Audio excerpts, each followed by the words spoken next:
Hai guys, gua Techpedia. Jadi di video kali ini gua pingin ngeceritain soal PC rakitan lagi. Tapi kalau misalkan biasanya gua bahas PC rakitan untuk gua jual di series rakit PC hingga cuan 100 juta rupiah, di video kali ini gua pingin ceritain soal PC pribadi gua yang udah nemenin kegiatan gua selama ini dan kegiatan gua sehari-harinya. Jadi ini adalah tampilan dari PC gua, dan kalau ditanya PC ini udah berapa lama gua pakai, jujur gua bingung sih jawabnya gimana, karena PC pertama gua itu gua beli di tahun 2022, terus gua sempat pindah rumah dan ganti setup juga. Gua juga pernah ganti ke setup laptop sebelum akhirnya gua ganti lagi ke setup PC di awal tahun 2024. Dan semenjak itu gua selalu gonta-ganti komponen dari PC gua, mulai dari prosesor, motherboard, RAM, GPU, power supply, casing, dan semuanya deh, karena gua juga sekalian ngetes barang yang gua dapat karena gua juga ada jualan online. Jadi ya tiap komponennya itu tanggal belinya dan durasi pakainya itu beda-beda. Tapi gua udah decide untuk sementara PC ini dan spesifikasinya itu bakal gua pakai, nggak gua otak-atik lagi, karena gua pingin jadikan dia sebagai testbed. Dan untuk sementara gua udah siapin beberapa konten review GPU budget, seperti misalkan RX 580 versi 4GB, terus ada RX 580 versi 2048 SP yang 8GB, kemudian ada GTX 1060 versi 6GB dan GTX 1660 Super, hingga RTX 3060 versi 12GB, karena menurut gua GPU itu masih GPU yang sangat terkenal. Jadi itu adalah beberapa GPU yang udah gua tes dan bakal gua upload segera mungkin. Jadi jangan lupa subscribe biar gak ketinggalan pas gua upload videonya. Tapi sebelum gua mulai pembahasan untuk spesifikasinya, gua pingin kasih tahu kalian kalau gua bakal bikin series gua react setup dari para subscriber. Jadi jika di antara kalian ada yang pingin setupnya gua react di channel ini, langsung aja kirimin setup kalian ke Google Form di link di bawah. Gua udah cantumin juga di deskripsi gua. Sekarang langsung aja kita lanjut untuk pembahasan spesifikasinya. Nah, untuk prosesornya gua pakai Ryzen 5 5600, CPU legendaris yang super worth it karena di harga 1 jutaan aja, CPU ini bahkan masih mampu untuk dipasangkan hingga ke RTX 5060 Ti. Tapi di sini gua bakal pasangin ke GPU yang lebih kencang daripada itu, entar bakal gua bahas untuk lebih detailnya. Dan untuk CPU ini gua belinya di harga 1,4 juta, tapi itu belinya udah sepaket dengan RAM dari Adata 2x8GB, dan kebetulan waktu itu RAM-nya itu udah kejual di harga 600.000. Jadi untuk prosesornya doang gua anggapannya dapat di harga 800.000 rupiah aja.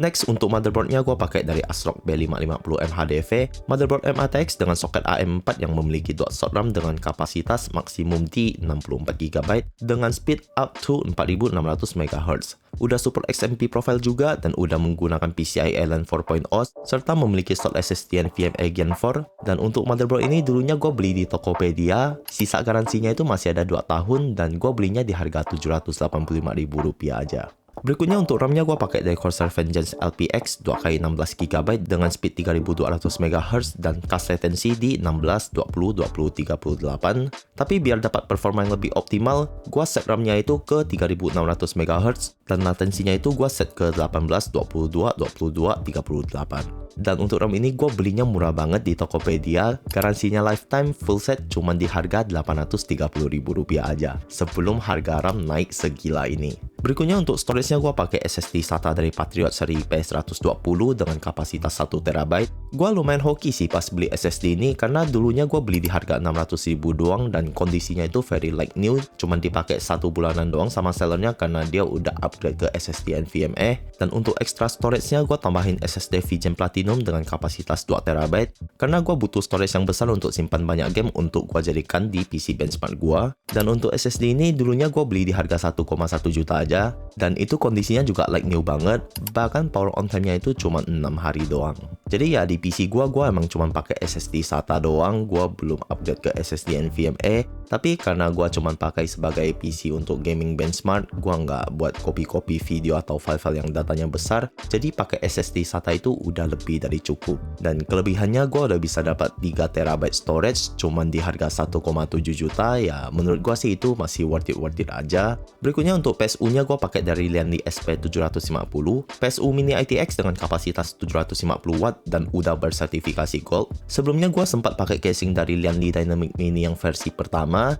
dan jadinya gue harus beli PSU Mini ITX juga karena casingnya itu cuma support PSU yang ukurannya kecil. Dan dulunya gue beli casing dan PSU-nya itu sepaket dari seller yang sama, cuman di harga 2,2 juta aja.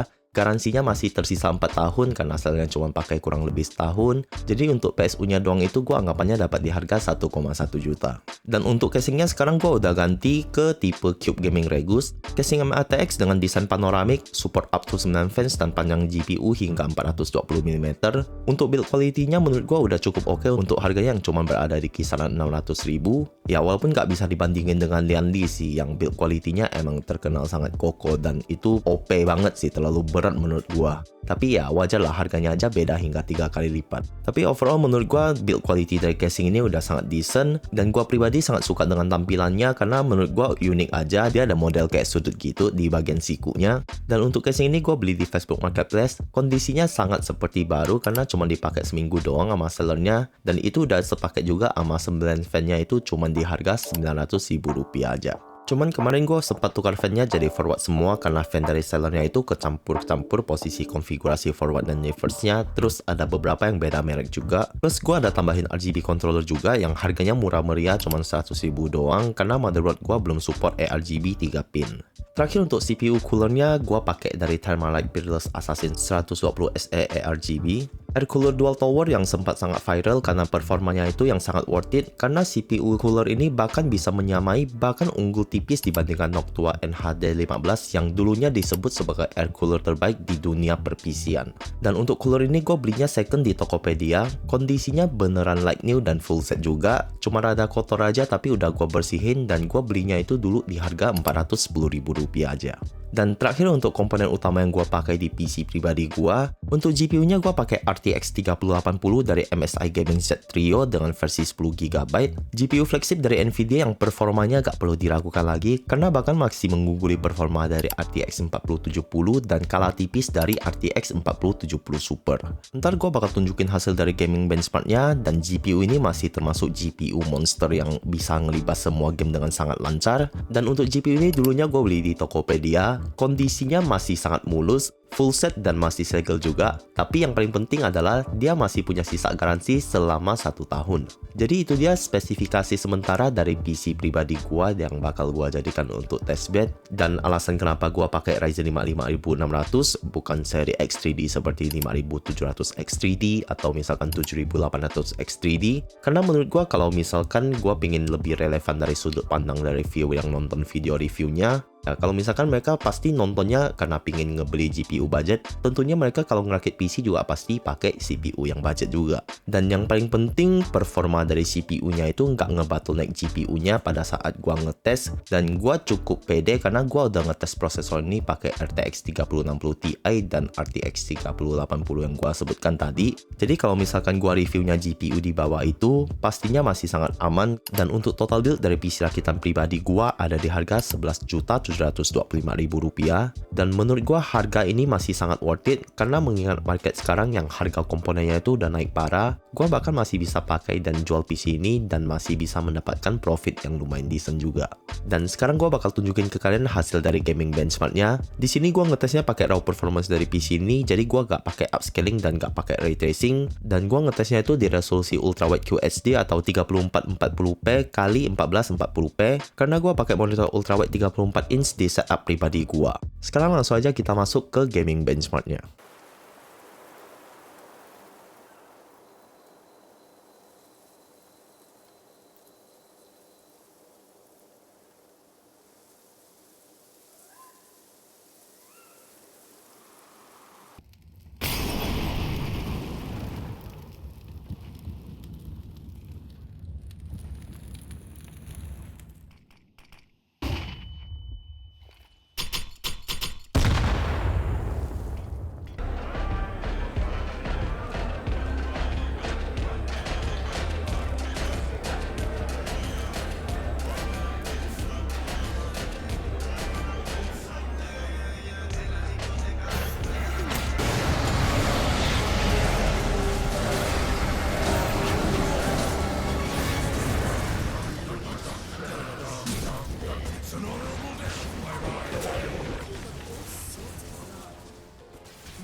Someone saved me. Hit me back here. Maybe they have my sword.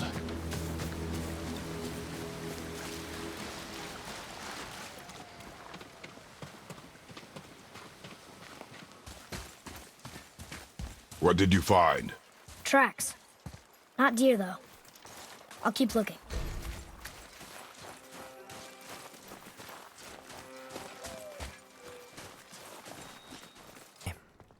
Of course.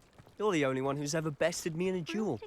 The way I see it, I'd be wise to keep an eye on you.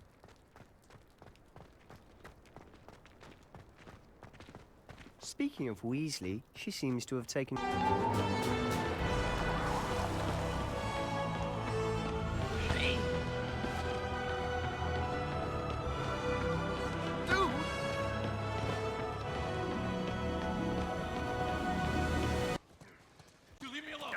Okay, Jesus.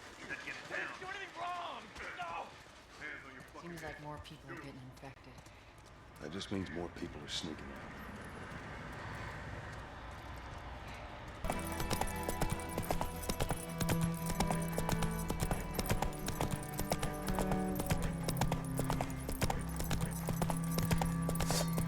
Go for the horse, son's eye!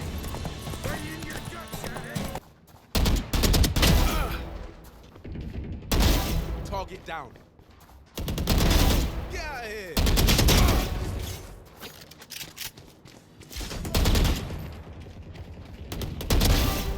Triple, baby.